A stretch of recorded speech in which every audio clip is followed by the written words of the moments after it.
의사들이 항생제를 어떤 경우에 처방하는지 말씀을 드릴게요. 항생제는 세균을 죽여주는 치료제입니다.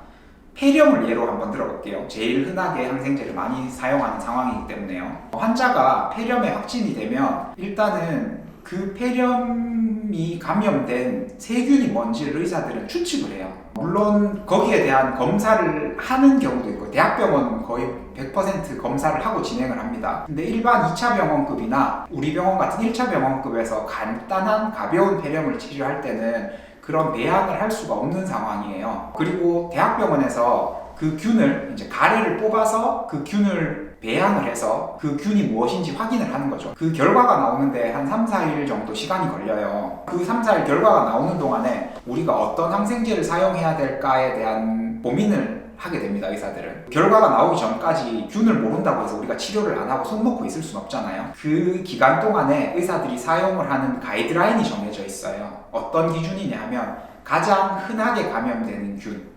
그리고 엑스레이나 CT를 보고 의사가 이런 특성을 가진 영상소견을 가진 경우에는 이런 폐렴균이 많더라 라는 거를 경험적으로 좀 알고 있는 부분들이 있어요. 그리고 입원 환자에서 주로 감염되는 균, 그런 경우에는 내성균이 많겠죠. 내성균이라 하면 항생제가 듣지 않는 균, 항생제에 대한 내성을 획득한 균을 내성균이라 하는데, 입원 환자들은 내성균 가능성이 높기 때문에 좀 강력한 항생제를 쓰기도 하고요. 그리고 지역사회 감염이라고 해서 이제 그냥 평소에 저처럼 일상생활을 하다가 폐렴에 감염된 경우에는 또 균이 다르다고 생각을 해요. 그래서 처음에 사용하는 항생제를 우리 경험적 항생제라고 합니다.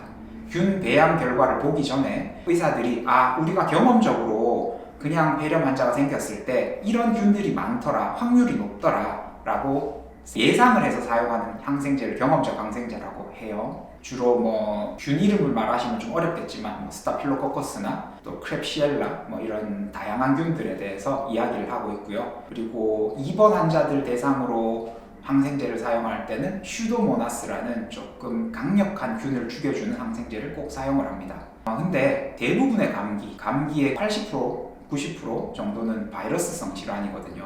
이 바이러스성 질환에 항생제를 사용하는 거는 저는 옳지 않다고 생각을 해요. 왜냐하면 결국 바이러스를 죽여주는 약이 아닌데 항생제를 사용했을 경우에 의사들도 이 부분에 대해서 논란의 여지가 있어요. 어떤 논란의 여지가 있냐면, 바이러스성 질환이 들어와서 내 몸의 면역력이 떨어져 있으니까 내가 세균에 감염될 확률이 높아진다. 그렇기 때문에 예방적으로 항생제를 사용하자라고 주장하는 선생님들도 있고요. 좀 소수라고 생각해요, 그런 분들은. 그리고 지금 당장 바이러스성 질환은 항생제 적응증이 아니기 때문에 쓰지 않아도 된다라는 분들이 대다수를 차지할 거라고 생각하는데, 제 입장은 후자 쪽이고요. 왜냐하면 예방적으로 항생제를 먹었을 때 내성을 가진 균이 발생할 확률이 올라갑니다. 그래서 굳이 사용할 이유는 없다고 생각을 해요. 그렇지만 또 특이한 경우, 어떤 경우냐면 편도염이라든지 목이 많이 부었다, 또 열이 많이 난다, 이럴 경우에는 세균 중복 감염의 가능성도 있고, 편도염 같은 경우에는 세균성으로 인한 편도염의 비율이 좀 높은 편이에요. 그리고 폐렴도 바이러스성보다는 세균성이 비율이 좀 높은 편이기 때문에 그런 질환에 대해서는 항생제를 사용하지만, 지금 코로나 바이러스로 인한 감염이 확실할 때 항생제 사용하는 것이 그닥 도움이 되지 않는다고 생각을 합니다. 선생님, 그러면은 그 항생제 내성에 대해서 이제 사람들이 많이 궁금해 하실 것 같은데, 네. 항생제를 먹을 때 먹어야 되는 기간을 딱 정해주잖아요. 네. 병이 다 낫더라도 4일을 꼭 채워라, 이렇게 하는데 그거에 대해서는 좀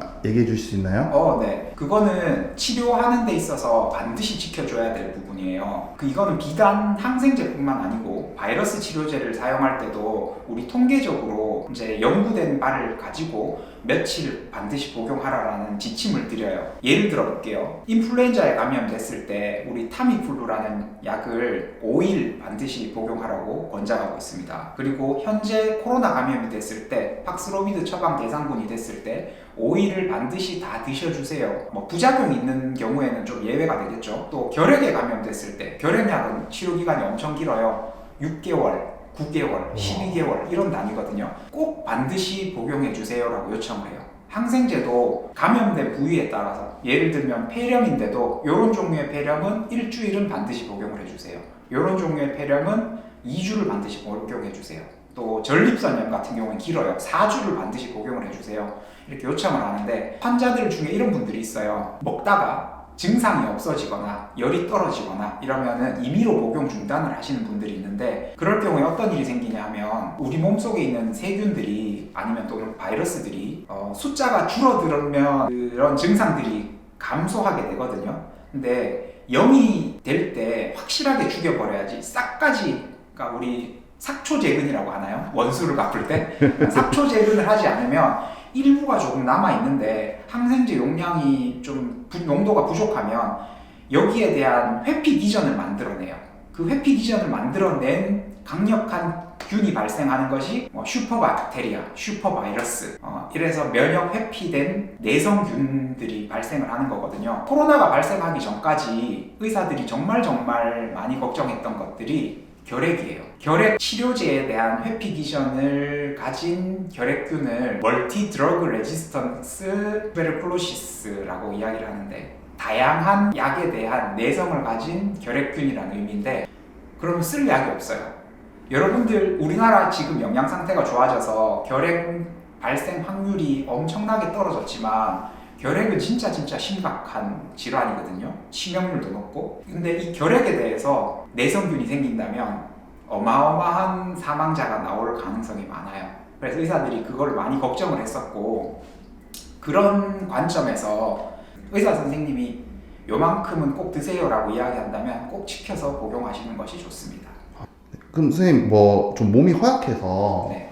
세균성 감염에 많이 이렇게 감염되는 사람들 있잖아요. 네. 그러면은 병원에 갈 때마다 그 네. 항생제 처방을 꼭 받아서 꼭 먹는 게, 의사의 지시대로 먹는 게 좋은 거죠? 그건 너무 케이스 바이 케이스인 것 같아요. 왜냐하면 이 사람이 세균성 감염이 확실하다면, 적응증이 된다면 반드시 항생제를 써야 돼요. 항생제가 필요한데 아낄 필요는 없어요. 그런데 그런 환자들이 있어요. 만성적으로 방광염이 반복된다 해서 한 달에 2주 이상을 난 항생제를 계속 복용하고 있습니다 라는 분들에서 좀 의미 없는 항생제 투약이 되는 경우도 있습니다. 그런데 예전에는 진짜 항생제 처방률이 우리나라가 엄청 높은 나라였는데, 정부에서 질 관리도 하고 의사들도 많은 공부를 했고, 그래서 요즘은 항생제 처방률이 많이 낮은 편입니다. 의미 없는 항생제가 투여되는 경우는 거의 없다고 생각하고 있습니다.